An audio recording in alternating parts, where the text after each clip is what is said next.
Hi everybody, just before we start this week's show, we have an exciting announcement to make. Yes, as you may have heard, we are returning to the road that leads to theatres across the UK and Ireland to perform our new stage show, Nerd Immunity. It's going to be a live podcast. That's going to be the second half of every show, completely different every single time. And in the first half, there's going to be a magnificent first half comedy set starring all your favourites from the podcast. Dan, James, Anna, all your favourite people.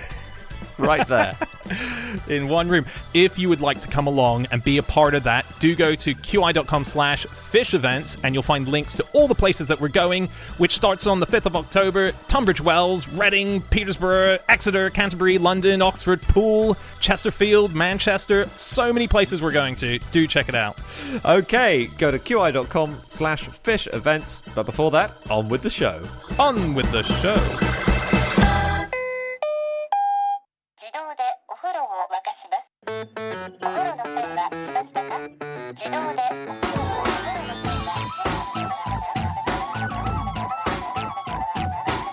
Hello and welcome to another episode of No Such Thing as a Fish, a weekly podcast coming to you from 4 undisclosed locations in the UK. My name is Dan Schreiber. I am sitting here with Andrew Hunter-Murray, Anna Tashinsky, and James Harkin, and once again we have gathered round the microphones with our 4 favourite facts from the last 7 days, and in no particular order, here we go. Starting with fact number 1, and that is Andy. My fact is that the Victorian poet Elizabeth Barrett Browning had her spaniel stolen by London's dog banditti on 3 separate occasions. There sound like at least 2 euphemisms in that sentence. I reckon having your spaniel stolen and London's dog banditti sounds... Yep. It's all true. There might be some euphemisms later, actually. But no, that she had a lovely little spaniel, and it was called Flush the dog. And but don't. Don't flush the dog. If you're listening. But this was a huge problem in Victorian London. I say huge, it was a medium-sized problem. But for middle-class people who were suddenly getting dogs and showing them off and grooming them and breeding them, it was a problem because thieves realised you could steal dogs and the owners would pay quite a bit to get them back. And poor little Flush got stolen in 1843 to order. She paid the thieves off and they brought it back. Then again in 1844, she paid them off again, a bit more money this time. She got it back. And then in 1846, a third time, Flush the dog was stolen. At which point, Flush must have been getting used to this routine by now. At that stage, maybe Flush preferred his other owners. Although I heard that it was a very, very spoiled dog, Flush, and that he would turn his nose up at any bread that wasn't buttered. So I imagine the dog nappers probably weren't giving him buttered bread. She wrote about him, if you were but to see him eat partridge from a silver fork...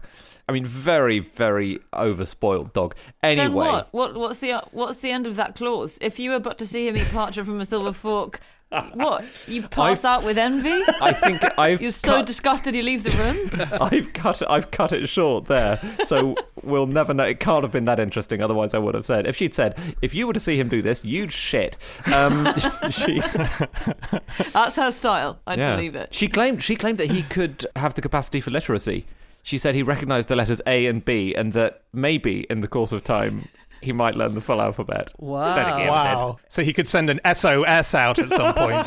No, he could order an ABBA CD, basically. Anyway, well, look, he couldn't have done any of these things if, as the thieves threatened, they were going to cut off his head and paws and send them back to Elizabeth Barrett Browning. Very distressing, obviously. That's what they said they would do. Yeah, that's horrible. Wow. No wonder she paid up. I read a really good account of it, of the third time that the dog was stolen, and she was getting on a bus and the dog was just wandering behind her in London, clearly leashless, and she got on the bus, turned around, looked for the dog, and it was gone.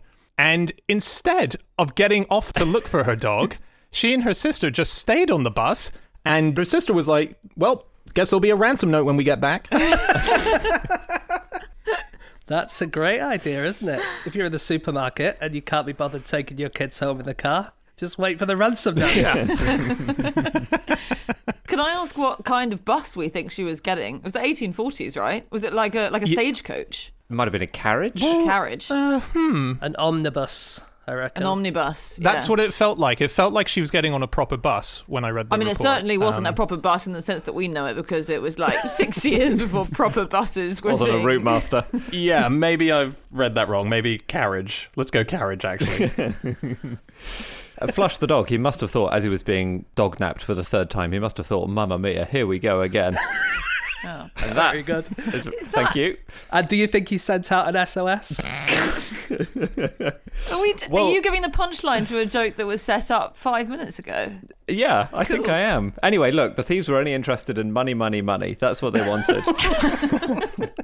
And so they sent this ransom note, and there was a lot of dispute in the family because her father was very tyrannical. He didn't want a ransom paid. But there was this contact. There was a shoemaker called Taylor, who was the main player in the dog theft world in Victorian London. He was involved in a huge number of these thefts. He was usually not the guy to steal the dog, but he was the guy who would make contact and say, "Oh, we've come into this dog." That's disgusting. We've come into the possession of this Oh, dog. sorry, because I thought you meant... Oh, right, okay.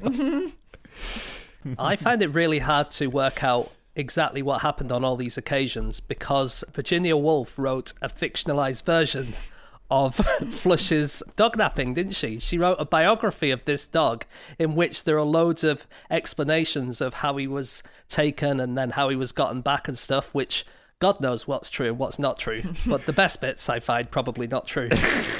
Yes. It's so funny. She wrote the whole thing in 1933, or it was published in 1933, certainly. It was quite a light book off the back of a rather heavy and serious brain-training one she'd just written. But it was her best-selling book to date, which must have been... No. Yes. Infuriating. To now... No, to that right, point yeah. in her I was career, gonna it was say, the yeah. most successful. Yeah, I don't think it's currently outselling Mrs. Dalloway. I might be wrong. You never know. Maybe after this podcast. That's but true. she was like, when it first came out, she wasn't sure if she should even publish it, because she thought that people would think she was like a frivolous, not very kind of... Yeah, it's a biography of someone's dog. Yeah, silly lady novelist was the worry she had. She said, I must not let myself believe that I'm simply a ladylike prattler. Well, maybe Yeah. write a biography of a human being, Virginia. Talking dog. Was she friends with Flush? Did she know Flush, and did she know Browning? No. The timelines didn't cross over. Just to defend Virginia Woolf having abused her for writing about a dog, it did have a serious message underneath, didn't it? I think she was just worried people wouldn't get it. So, well, this is how she defended it anyway, writing to her friend. She was like, look, it's going to seem silly because it looks like it's a biography of a dog. But if you read it, well, it's partly, I guess, an ode to Elizabeth Browning, right? Who was a hero for subsequent female writers. And partly a way of descending into the depths of London and reporting on the awful poverty and social injustice there. Yeah. Through the eyes of a dog, yes, but even so. So it was vaguely serious. But it also featured a plot point, which I don't think was in the real life story, where the dog was almost sold to a man called Pussy. This is part of the story. Was she got it from a friend of hers who initially had an offer made from the brother of the Reverend Edward Bouverie Pusey. I think we're saying Pusey is a different name to Pussy. It is a different name, but it is spelled in a similar way. Very similar. Dog napping back then was such a big thing in London. There was a journalist called Henry Mayhew who estimated that in terms of individual dog stealers operating in London at his time, it was 141 people just going around London, stealing them. And he estimated that 45 of them did it as their main profession. They just actively went into it. And you can see there's sort of tables of sort of like 1841, dogs stolen, where 43 dogs lost, 521, people charged, 51, people discharged of that, 32. They just found it really hard to bust people who were stealing the dogs. Yeah, hang on, Dan. How many dogs did you say stolen? So stolen 43, dogs lost 521, but I imagine that there's a blur between those two because of course, a lot of these dog nappers got around loopholes by if they'd stolen a dog, they would do things like make up a missing sign, which they would then show if they had the dog to a dog dealer and say, look, I found this missing poster of this dog and this is the dog. They buy it off them and then sell it. So technically it was a missing dog. The guy who stole the dog makes the poster saying exactly. missing dog. But then he makes the poster and then he gives it to a dog dealer and says, I've got this dog on this missing poster, can I sell it to you? Yeah, he's like, look, there's a missing poster here. Someone's looking for this dog. And I found the dog. So if I just give it to you, then you'll be able to do the deal and get the money. And just give me half the money for now. It's fine. That's so that funny. Kind of thing. I still think that even a total of something like 600 dogs lost and reported stolen too, given that there are 141 dog stealers in London, 45 of whom are doing it full time. That is, about 4 dogs per person per year? 1 per quarter? Yeah. I mean... That's a lot of holidays. It's an astonishingly low proportion of dogs. I don't know why we're acting like this is a lot of dogs to be stolen. How is anyone making a profit out of this? Well, they took their time, didn't they? Didn't they find out with Elizabeth Barrett Browning that they'd spent 2 years tailing her before they took her dog? 2 years spotting... Right? Yeah. Or is that the Virginia Woolf story? I'm not sure. I can't work out. That's so funny. The other thing is you could make some money on the side by stealing a dog, not getting the money back, but making dog skin leather gloves, which are apparently a luxury item that people like to wear. They're very soft on the skin. Yeah, have we ever worn dog outside of dog skin gloves? I've never heard of it before. I don't know if you've seen the documentary 101 Dalmatians, but yeah. It wasn't the only dog-related trade. This is a bit by the by now, but there was a market in 1850s London for fake dog poo. Really? So there were people who were collecting real dog poo for tanneries because it helped to soften and purify the leather, right? Yeah. Is fake dog poo just your own poo with some dog hairs in it? Because it feels like probably is. Oh, God. Thankfully, it's just taking mortar from old walls and crumbling it into your existing dog poo to bulk it out a bit. It's a way of making your real dog poo go further. The people who traded in it and collected it were originally old women who got nicknamed bunters, but then men started muscling in from about the 1820s onwards, and these dog poo collectors would walk the streets with a covered basket containing their wares, and some of them would wear a black leather glove to do their collecting in. Others, some of them. Only some of them, because the others, they didn't have a glove. They said, well, look, it's easier to wash your hands than to clean the glove. I think that's a fair point. Yeah, good call. Good call. I knew Anna would be the first one to say. Yeah. It was pretty exciting to hear about the fact of London being poo-less, because in the area that I live particularly, there is poo from dogs that are just left all over the streets. And just the idea that it was picked up because people thought it as valuable and needing it as part of this tanning process means that Victorian London was just clean. In that respect, I know it's not. Interesting theory, because I think it was also sort of thigh deep in horse manure, wasn't it? And technically you could use that as well. It must be really hard to find dog poo in a street that's full of horse poo. It's almost like the 19th century equivalent of finding a needle in a haystack is finding a dog poo in a horse poo. That was a saying, I believe. That was a popular saying at the time. Yeah.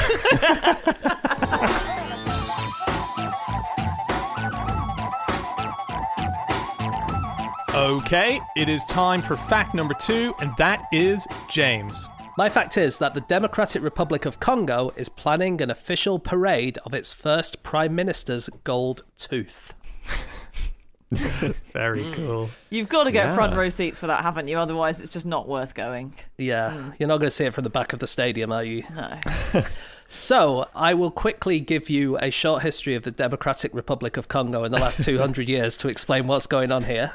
Right. You might remember that amusing story of Henry Morton Stanley finding Dr. Livingstone. Oh, wow, we really are going back. Okay. We are. Right. So he said, Dr. Livingstone, I presume, and he found Dr. Livingstone. But after that, the story took a bit of a turn, and Stanley was working on behalf of Leopold II of Belgium to create this massive personal tract of land where he could almost farm it for ivory, because there was so much ivory, so many elephants and stuff like that. So he created this huge country that was run by Leopold II of Belgium.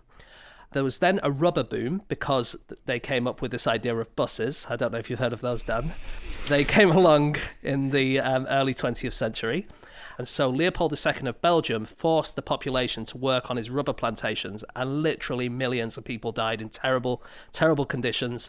In 1960, the country got its independence finally, and they got a new leader called Patrice Lumumba, so they thought he might bring the whole country together. But there was one area called Katanga that had loads of minerals, and the Belgians wanted to keep that under the control after independence because they wanted all of these minerals. Lumumba asked the US and Europe to help to control an uprising, but US and Europe didn't help, and so he turned to the Soviet Union, and obviously that sent alarm bells ringing in Europe and America. It was an awkward time, wasn't it, between America and the Soviet Union? It was the Cold War. Yeah. So anyway, they assassinated this guy Patrice Lumumba, and to stop any hero worship, they dissolved his body in acid, and there was hardly any bits left. This gold tooth was remaining and was taken to Belgium by one of the people who did the crime. And then this year, finally, they're going to get it back. And they're going to have a proper parade, and it'll be kind of part of their anniversary of independence and all that kind of stuff. I had never heard the story of Patrice Lumumba before, and it's really, obviously, it's a completely awful story, this coup against him. And there were apparently two different plots against him. One was CIA/MI6, and one was Belgian, along with some Congolese officials as well. Yeah, the CIA tried to kill him with some poison toothpaste. They apparently found it difficult to get the toothpaste onto his toothbrush without being noticed, which it's so rare that toothpaste is applied to your toothbrush without you being in front of your toothbrush. Unless you're Prince Charles, Charles, in which case it's a twice daily occurrence. Is that right? Yes. Right. If I'm not saying they should, but if the CIA wanted to knock off Prince Charles with this method, he would be a sitting duck. I was just thinking, it's definitely a two-man job, isn't it? One person to distract you so much that you don't notice that the other person sneaks into your bathroom and puts toothpaste on your toothbrush that you're holding. But you'd turn back and you'd think, no, actually you wouldn't think, did I put this toothpaste on the brush? No. You'd just look at it and you'd think... What's the other option? That it's just spontaneously arrived on your toothbrush? That doesn't make any sense. Yeah. They'd have to have opened the toothpaste, because I would be suspicious if I hadn't got the toothpaste out of its special drawer yet to put it on the brush, if you know what I mean. It's a tough location all round, isn't it? Because, if you're brushing your teeth, most likely you're staring into a giant mirror, which would knock out anyone's chance of sneaking up behind you. That's a really good point. Whose tooth do you think is the most expensive, John Lennon's or Elvis Presley's? Does one of them have more teeth in circulation? I can't work out why that would be. Oh, yeah, interesting. Okay, this gives you a bit of a clue. Both of these are owned by the same guy who is a tooth collector of celebrities. Oh, okay. Wow. This is a weird tooth fairy dude. I'm going to say John Lennon because there's probably more bits of Elvis Presley on the market, like his toenails and so on, that you can get access to. I'll say Elvis is bigger. I think the sort of people who want the teeth will be more interested in Elvis than Lennon. I don't know why there are more bits of the dismembered Elvis Presley on the market than there are of apparently dismembered John Lennon. I didn't realise their body parts were in circulation at all. Well, I know that we know where Elvis's wart is. It's in a museum in America. There's remember possibly his toenail that we've mentioned. Yes. So bits of Elvis are all over the shop. That's a really good fair argument. James, stop this interminable debate and tell us. The answer is that Elvis Presley's dental crown was $10,000, whereas John Lennon's tooth was $31,000. Yes! So 3 times more for John Lennon. Suck it, Murray. But that's a crown. That's different. It's a crown, although he was the king. Exactly. So nice. They call it the King's Crown. And it was worn by Elvis Presley until he cracked it on a microphone while performing in Las Vegas in 1971. And eventually found its way into the collection of Michael Zuck. And Michael Zuck also bought one of John Lennon's extracted teeth, which Lennon had given to his housekeeper, Dot Jarlett. Wow. A weird move, let's say. It's not. Unless his housekeeper asked for it. Look how much it's weird. worth. If you were as famous as Elvis or John Lennon, if I cut off a fingernail, if I cut a strand of hair, hand it to someone. It's going to make them money. Your whole body is worth stuff. I think it's a wonderful present. I've got a question about the Elvis thing, which is that you said he cracked his crown on a microphone during a gig. Now, look, I'm not saying our gigs go like Elvis's. I'm not saying our audiences are as raucous, but that's quite the gig where you're shoving your microphone into your mouth to the extent it cracks a dental crown. I don't think he was shoving his microphone into his mouth. I think it's probably more of an accidental kind of swinging it round that it hits you in the face. I don't think he was deep-throating the microphone, Andy. No, if you watch concerts, that was his style. He sang from the back of the throat, and he took that literally, so he would throw it all the way back.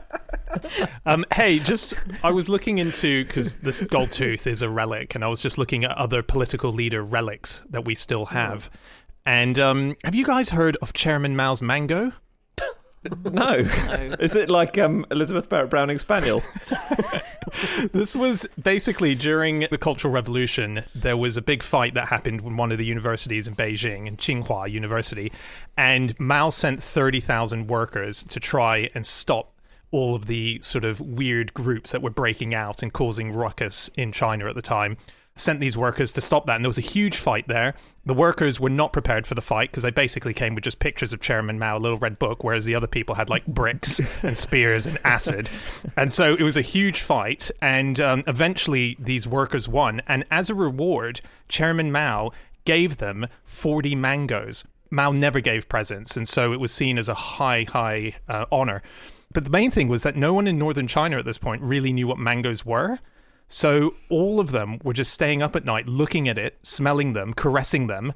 And they were thinking, we need to make sure that this mango, this special thing that he's given to us, remains with us. And so they had it waxed and they put it in formaldehyde and they made sure that it just stayed, proper.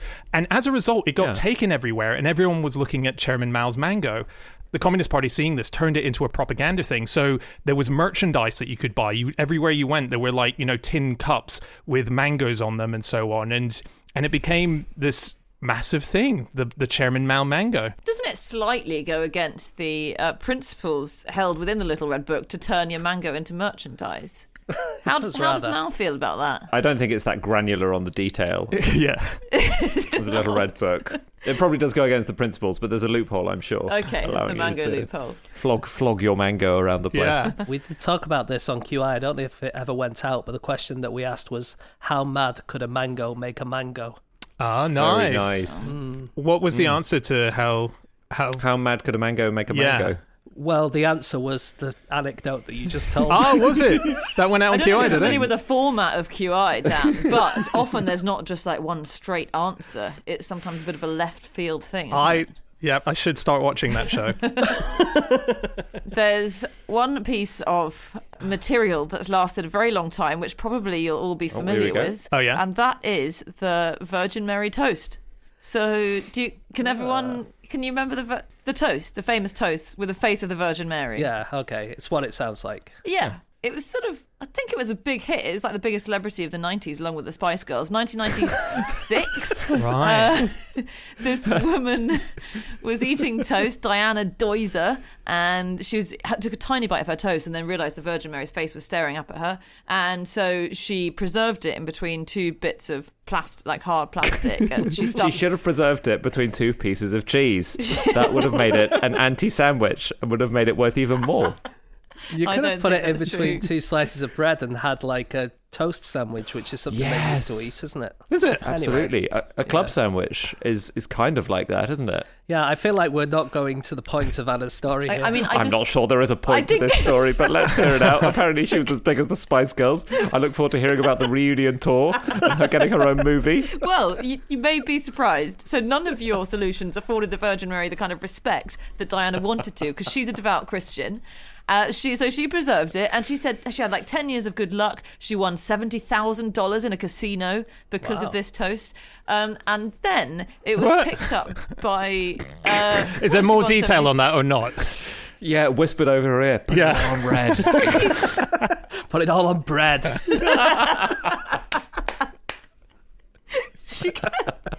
She kept a piece of toast, thinking this will bring me luck, and then in the next decade she won 70 grand. Okay. If you don't think that's because of the toast, then that's your problem.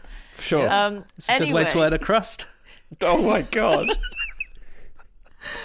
Anyway, it's now held by another casino, goldenpalace.com, which is a casino known for collecting these strange modern-day relics. And they bought it for $28,000.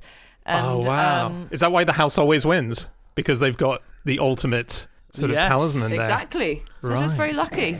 As they said when they bought it off her, our customers are really going to get a kick out of seeing this sandwich. And they actually paid for her to go on tour with it and to the Taj Mahal and to Red Square, to the Eiffel Tower. Wow. It was very nice for Diana, who said she'd never been on holiday in her life. She'd spent her life looking after her elderly parents. Wow. She got to do this world tour. She must have had a real wry smile on her face as she got off the plane. Oh, yeah. 'Cause that's the type of bread, isn't it? Absolutely. Or maybe it was a whole grin. There's another toothy relic that I found. Actually, it's more of just a wonderful tooth removal than a relic. I don't know if the tooth has been preserved, but it was from 2015, and it was a young girl called Ellie Clay, and she had her tooth removed by javelin. What? So someone stood 100 meters away and threw a javelin, and it just landed directly in her face where the tooth was. That would have been very impressive. They did it in reverse, the health and safety nuts. Her father was an Olympic javelin thrower, and she had a very loose tooth. And so they tied a bit of dental floss carefully around the tooth. They tied the dental floss to a javelin, I guess a very long bit of dental floss. And then he just chucked the javelin 30 meters. They made sure it was a really loose tooth before they did it, obviously, so that she didn't go flying after it. And her whole family have these crazy methods of removing teeth. They've done it by putting a bit of floss on the family dog's collar and then getting the dog to run off. That was one thing they've tried. Lots of stuff. That actually wasn't a removal attempt. The dog was just stolen midway through a walk, wasn't it?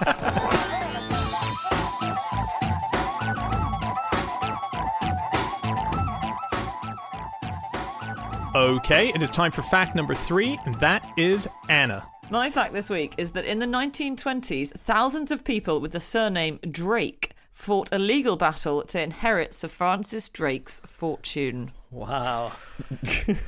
This is just an amazing scam that was pulled. And it was based on a rumour that's basically been going around since Francis Drake died, and he didn't really have any direct descendants, and everyone claimed that he had a hidden fortune that wasn't inherited by anyone and that's sitting somewhere. And fast forward to 1914. It starts with these con artists. There's a woman called Sadie Whittaker, and she's going around Iowa claiming her cousin's heir to this ancient Drake fortune, which is now just worth so much because it's gained so much interest over the last 300 years. And she swindles this Iowa farm woman out of $6,000 because she convinces her that if she buys shares in this scheme to kind of retrieve Francis Drake's lost wealth, then she'll get a cut in it. Now, this woman's son, this poor farm woman's son, is a guy called Oscar Hartzell, who, rather than going to defend his mother's honour and money, thinks, God, what a good trick. I'm going to build on that. And he joins up with them, and Oscar Hartzell sets up the Francis Drake Association. He writes to thousands of people across the state and across America with the name Drake, saying, Francis Drake's fortune is being held by the British government, those bastards. We've got to wrench it back. You're probably all related to him. You pay me some money and I'll go and get it for you. It's so convincing. Yeah. It's so convincing It's that I amazing. feel like I want to sign up to it, despite not being called Drake. And Well, it doesn't matter. It doesn't matter that you're not called Drake. This was his genius. He had 70,000 people signed up, including people not called Drake. He just opened it up. Everyone, get in. He expanded. He suddenly went, hang on, people really are idiots. I'm going to make this a bit bigger. Who got the money in the end? Was it the rapper or... That's where it is. That's why he can spend his time rapping now. It's certainly not through album sales. I'll tell you that much. That's unfair. I'm sure he sells very well. That is the most handy thing I've ever heard in my entire life. Oh, I'm sure. Young Drake, I'm sure he does very well for himself. Mr. Drake. So there's no money, is there? No. Complete nest of lies from start to finish, yeah. Once someone dies, if they have a will, after 30 years, if you don't sort it out, then it all goes to the crown. So there wouldn't be any money anyway, even if there was some money. But I think in the end, it went to his wife or his brother or something. Like, they know where it went. Yeah, it went to a nephew or something of his in the end. There was nothing very exciting about it. But everyone was so convinced that this guy was telling the truth that the FBI actually investigated what had happened to Francis Drake's money. in the late 1500s. It's just brilliant. And like you say, concluded it had gone to his wife and then down to some of his descendants. But the details were so convincing because he said it was worth about £100 billion. I'm not sure whether that's in modern money or in 1930s money, because that would presumably have bought America. But one of the things he said was the entire city of Plymouth. That happens to be part of the Drake estate. So yeah, he said, I think he went up to 400 billion at one stage, because he kind of just said different amounts all the time. And he said that as soon as he got the money, obviously everyone would get the bit that they, asked for. They would get a return on their money. But he said that he was going to go back to America and he was going to buy up, I think, Missouri and Iowa and a few other states, and he was going to put a big fence around them and just live in them. That's what he claimed. His powers of persuasion just sound extraordinary, because once he got back to America, he was taken to trial in 1933.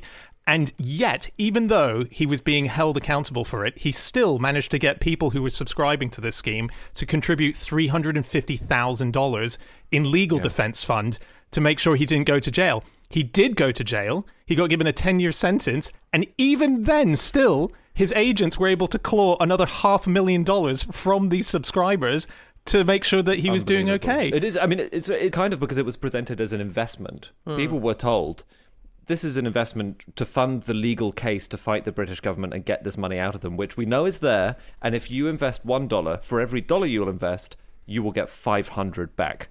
That was the idea. And so when you put it like that, it starts to sound like, oh, well, I am spending now, but it's an investment, Yeah.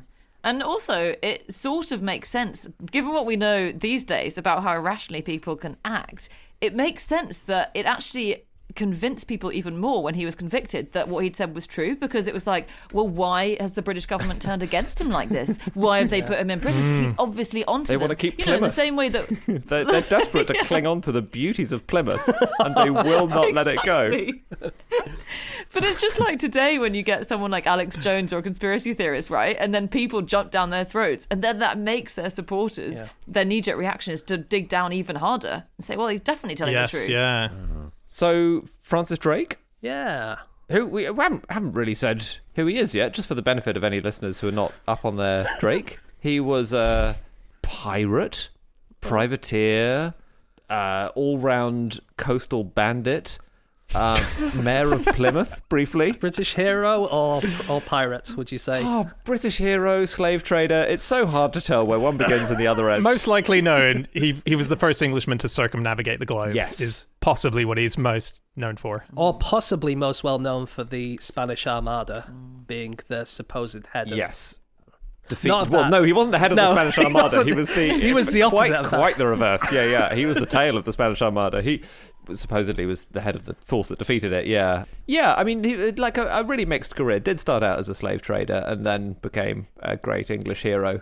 So definitely a mixed scorecard, I would say. An English hero for the time, which basically meant he stole shed loads of money off other countries and handed it to Queen Elizabeth, which, that's how you want to make a penny. That was the benchmark in those days for English hero. Yeah, absolutely. He seems like a very difficult man to get along with. On one of his voyages, he accused his second-in-command of witchcraft and had a show trial and then had his head chopped off. Wow. Oh, yeah. Doughty. Thomas Doughty. Not doughty enough to resist having his head chopped off, it turned out. I doubt he thought much of that trial. Oh, boy. I doubt he would like to hear us talking about him in this way. He had a sense of humour, actually, Thomas Doughty, so perhaps he would have loved this.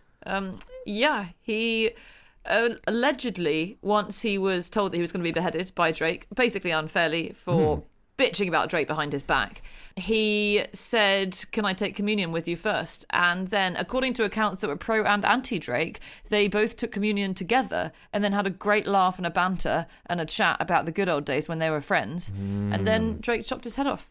And in fact, Drake offered him, and now this is according to Drake's nephew, who wrote an account which was based on diaries of people at the time, but apparently Drake said, "Look, because I feel bad about this whole unjustly beheading you thing, do you want me to shoot you instead? Because then you will have been shot by a gentleman, and that's nicer, isn't it?" Wow. And Doughty said, "Thanks, that's so sweet of you to offer, but I'll just go for the straight up beheading." Right. It's quite a weird incident. But it's hard to tell, isn't it? Because there are so many pro-Drake and anti-Drake bits of propaganda over the last 300 years. Yeah. You don't know if he was a goodie or a baddie to work for. Yeah. Well, there was one bad thing when they went round the world, circumnavigated the world, and they took a woman from El Salvador, and she got pregnant, and they dumped her on an island. No. And then what you're saying about propaganda, a few years later, Shakespeare wrote The Tempest, and there is a character, Sycorax, who's an African woman who is dumped on an island having got pregnant, and there is an idea suggested, probably true, that Shakespeare based that on this woman, Maria. Right, okay. Oh, wow. That is interesting. That's so interesting about the idea that there was superstitions and witchcraft that you were mentioning in relation to Doughty, because Drake was the kind of guy who other Spanish mariners would create these tales about as if he did have these amazing abilities. There was all these rumors that went out around him. There was the rumor that he possessed a magic mirror that allowed him to spy on the locations of the ships on the sea. They just thought, how could he know where our ships were? If they were behind him, for instance, he'd be able to spy on them. Exactly. They thought he had sort of contact with witches from Devon and that he could raise storms against the Spanish Armada. There just so many of these weird tales. There was a tale that Elizabeth Sydenham, who he was in love with, and she wanted to marry him, but the family said that this was not going to happen. And then he went off and she got bored. She was about to marry someone. On the day that she was meant to marry him, a huge cannonball fell at her feet that had been fired from Drake's cannon from across the world in order to stop the wedding. That was a story that went around. It was actually Drake was just trying to remove a tooth, wasn't he? Completely misinterpreted. Imagine that if you say that line in the wedding, does anyone here have any reason? And everyone's sort of sniggering behind their hands. Oh, I wonder if someone will say something, and then a massive fucking cannonball lands in the middle of the church. Yeah. And she did later marry Drake. They did get married. But yeah, that was one of the stories. He was full of all these abilities. I've just got one more thing, which is another 1930s Francis Drake-based swindle. Okay. This was the story of a young man who went for a hike in San Francisco Bay in 1936, and he found a metal plate on the ground. He didn't think much of it, but his friends pointed out it appeared to say Francis Drake on it. And so he said, all right, I'll get it checked out. He took it to a professor at the University of California called Herbert Bolton, who was a world expert on the history of the Americas. And when Bolton saw this plate, he became unbelievably excited. He said, this is the Drake plate. It proves that he arrived in California. There was a story that Drake, when he reached California, he left a brass plate there with some writing on, and this looked like it. But, nearly 400 years later, this is a seminal piece of the history of the world. This proves something incredible. The spelling looked legit, the language on it looked legit, and this was announced with great brouhaha. There was some people who doubted it, but it was announced as being real. And then in 1977, there was a celebration of 400 years since Drake had reached California, and it was tested, and it was so clearly a fake. There was way too much zinc. It had been cut around the edges by a metal saw, which hadn't existed at the time.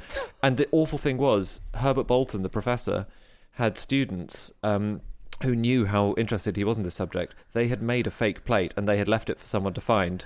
He had found it, and he spent the rest of his life believing in it. And the problem was he had gone public so quickly, and he had got so excited that his students were too embarrassed to say, it's not real, we faked the whole thing. So he went to his grave believing in the plate. Oh, well, that's all right. Then he went to his grave. That's fine. I guess you're right. Yeah. That plate is really interesting, or the idea that Drake sort of claimed that part of California for England and said, okay, this landmass is now ours. When, of course, the Spanish were kind of working their way up through Mexico and through that side. Right. The Spanish were really, really annoyed about this. But the lucky thing was that they ran all of the map makers, or rather the map makers were mostly in like Netherlands and Belgium and stuff, but they were in charge of that area. And so they got all the map makers to pretend that California was an island. And you see those old maps where California was an island. Well, that was the Spanish basically saying, this thing that Francis Drake has claimed for England is not the whole of America, it's just a little kind of island on the side. Right. So technically, if California is English property, but Plymouth belongs to the States, should we just have an exchange now and keep things the same? I think no one can argue with that, can they? If we get California and they get Plymouth. It's a win-win, guys.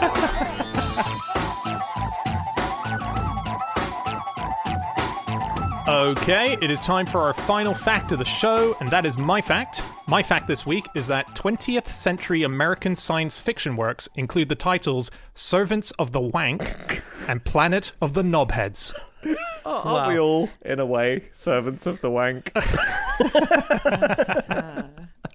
So these were legit books that were published. Planet of the Knobheads, published in 1939 by Stanton A. Coblentz, and in 1969, Servants of the Wank was published, and that was by Jack Vance. I think British readers might not recognise Servants of the Wank because it got renamed in Britain because, for obvious reasons. Yeah, it's... Well, it's not spelled the same. I mean, I'm not convinced we're pronouncing it right. It very clearly to me looks like Servants of the Wank. The Wanker? And that's just not funny. It is. It's spelled W-A-N-K-H. I would say it's wank, like loch. Like loch. Yeah. Wank. I don't know, Anna. For someone who humorously wank. mispronounced the perfectly ordinary name Pusey as pussy for comic effect earlier, I don't think you've got a leg to stand on. Did you read the synopsis of any of these Servants of the Wank, then, for instance? I did. Give it to us. It's brilliant. A couple of humans land on a planet, and there's loads of different groups there. One of them are the Wank. Basically, there's a group called the Wank Men, and the Wank Men are the servants of the Wank. They're the humans who are working under the Wank. Well, it's Adam Reith, isn't it? It's this guy who crashes onto the planet, and he needs to get off. So his ship doesn't work, so he needs to steal the Wank spaceship in order to get out of there, is the main plot. Well, yeah, but then you've got all these four groups who are fighting against each other, and you've got the Wank Men, who it turns out have been destroying anything that the Wank have been making to try and make a war between the Wank and another group called the Deer. And when the Wank find out that the Wank Men have been destroying all of their Wank machines, then they expel the Wank Men from the Wank cities. And this guy who Dan's talking about gets to leave on his spaceship. Yeah. It's a happy ending, you might say. Are you all right, Andy? Oh my god. We'll put that tissue away. Look, for the listener, Andy did actually just blow his nose with a tissue. The wank men, they serve the wank. But Yes. what is the wank? Well, the Wank is a group of people, and they're at war, but the Wank Men want to keep the status quo because they want to carry on their cushy lives looking after the Wank. And so they're kind of causing mayhem. But actually, when the Wank find out about the Wank Men destroying all their stuff, then they get expelled. And Adam doesn't seem to be the first human there because there are other human Wank Men who are there. Yeah. They serve under the Wank, and they handle all the communication between the Wank Masters and the rest of the people who live on the planet. Yeah. I feel like I've gone into like a Dungeons and Dragons discussion group or something after hours, or like, Game of Thrones fan club spin-off. Are we going to go through the whole plot of Wankers Are Us or whatever it's called? That was the plot. That's the plot. That's it. Oh my god. He had to change the title in the end, as James says, when it came to Britain, because I think they thought, Anna's probably right, the H might be pronounced differently, but why don't we not take any risks? So they changed it to, I think, what was another alien species on there called the Chaish, or the Chash, and the Wank were renamed the Wannik, so W-A-N-N-E-K. Okay. Imagine being the author, Jack Vance, having to go back and just one by one change wank to wannick. He must be able to control H or whatever, control H or control G or whatever it is. Well, it's 1969. We didn't have that. Isn't it funny that it's 69? Yeah. It's just a whole nother layer that I hadn't realised until just then. Jack Vance, author of The Wank, was a really interesting guy. He was a fascinating author. Wrote sci-fi all his life and amazing works of fantasy, huge great works. Pioneered the Dying Earth genre. In fact, I think this work was part of his Dying Earth series. But Vance himself was an electrician at Pearl Harbor when he was in the US Navy. But he left. He was discharged with prejudice. Very bored of Navy life. And he got home a week before Pearl Harbor, before the bombings.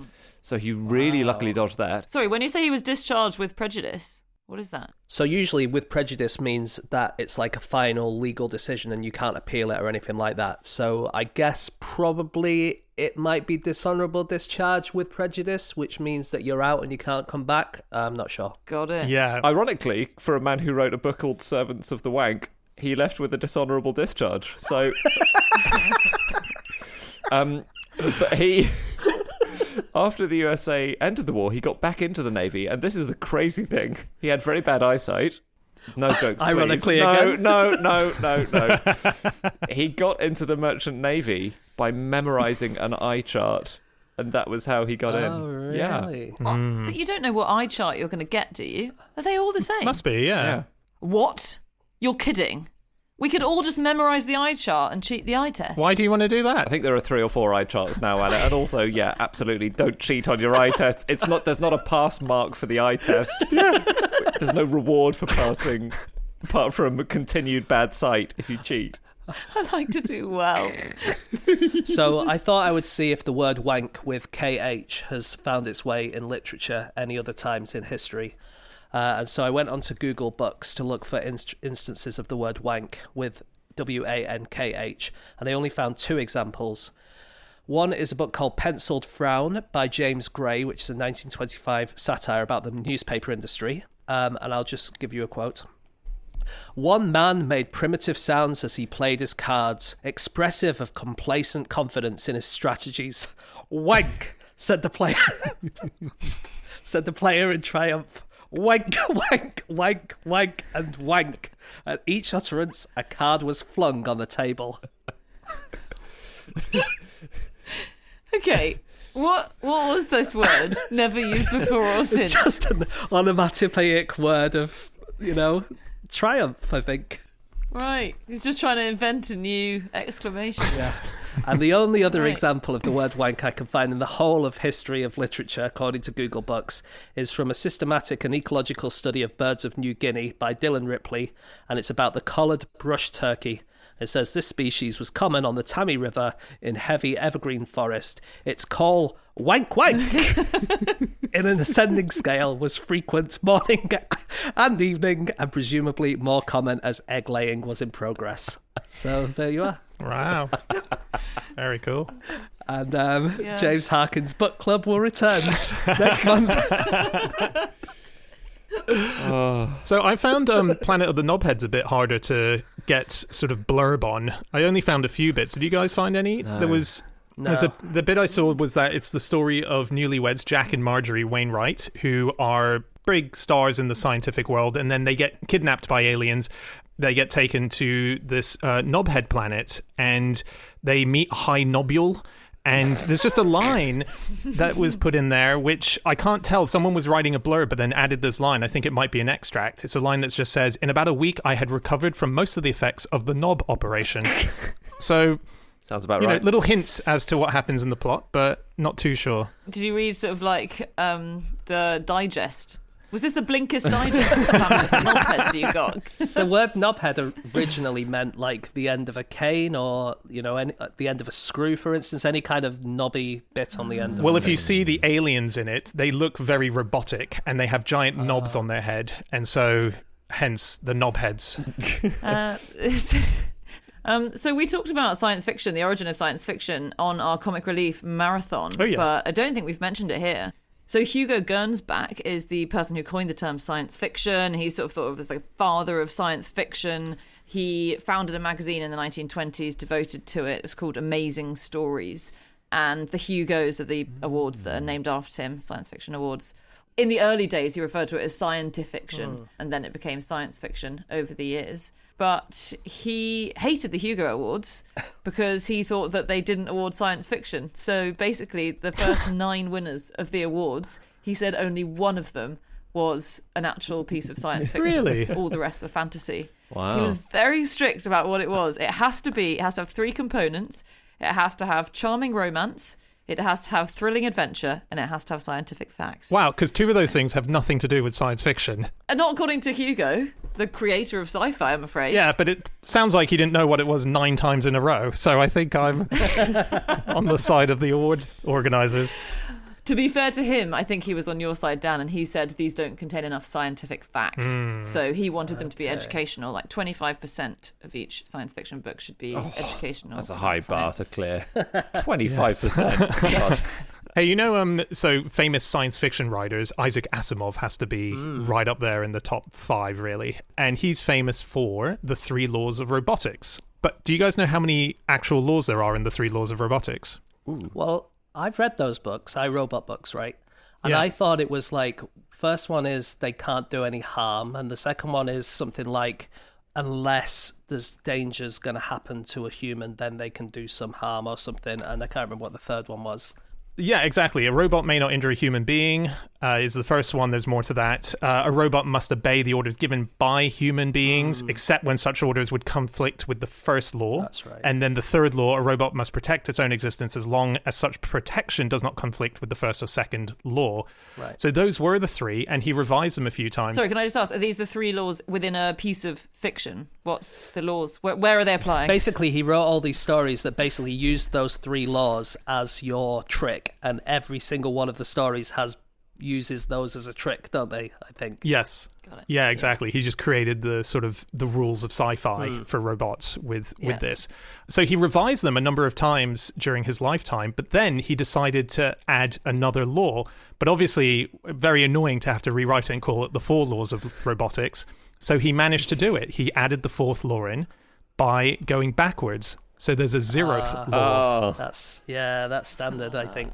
Like there's a 0th law of thermodynamics as well in science. And a few things like that. Yeah. That's the equivalent of going Yeah. back and changing wank to wannock all the way through, isn't it? Yes, yeah, exactly. So there's actually 4 laws in the 3 laws of robotics, and that 4th one is a robot may not harm humanity or by inaction allow humanity to come to harm. A high bar to clear. I read about the first ever sci-fi convention. Yes. So this was a fundraiser by a man called Dr. Herbert Tippett, who was the founder of London's West End Hospital and School of Massage and Electricity. And he'd read this book by Edward Bulwer Lytton called Vril, The Power of the Coming Race. And he thought, what a great idea. I will set up a little convention where people can dress up as characters from this book and it'll make us a load of money for my hospital. And so he did. He spent an absolute ton of money setting it up. There was magic shows. It was kind of like an Egyptian style bit of sci-fi. So everyone dressed in all these Egyptian garbs, sometimes in ancient Greek clothing. Everyone got these little glasses of Bovril because there was a magic fluid called Vril in this book. And the company that was making beef extract drinks decided to rebrand and call themselves Bovril in honor of this amazing book. Cool. People could go along. There was a demon dog who could read minds that you could go and see. There was all sorts of stuff happening. But then basically it didn't go according to plan. There was a critic writing in the magazine Truth who said a more humiliating display of witless and puerile fantasticalities was never designed. Yeah. And everyone basically hated it. It was supposed to run for 3 days. It actually ran for 5 days, but not because everyone wanted to go. It was just because so few people went that they wanted to get 1 or 2 more people through the door so they could make some of their money back. And the guy lost £1,600 rather than making any money for his hospitals and declared himself bankrupt. Wow. Such a shame. That whole thing, it feels like it's an argument for the fact that we never developed time travel in our history, because obviously time travelers would all want to go to the first ever sci-fi convention because that would be an amazing thing, and that guy would have coined it in if we ever That invented sounds time like travel. a really good kind of meta sci-fi story, doesn't Yeah. it? Of all the time travelers going back there. I Yeah. think that's probably the real reason they extended it for 2 days, because they think in the future we're going to have to up the capacity limit here for when all the time travelers come back. Yeah. Yeah, and they had this whole thing. They had an opening ceremony where they had Prince Henry and Princess Beatrice of Battenberg come and do the official opening, and they were accepting donations right from the get-go as soon as they announced the opening, where people who were representatives of organizations would approach them and they would drop purses filled with donations in front of them. So it looked like, oh, the money's coming in, this is a huge success. And one of the things they discovered afterwards, when money was not being made and all the things had gone wrong, is that the purses that were being dropped were all props shops, and there was nothing in there, and so Oh, they really? didn't even have that to rely on. Yeah. Come on, Battenbergs. They should have just done a cake sale.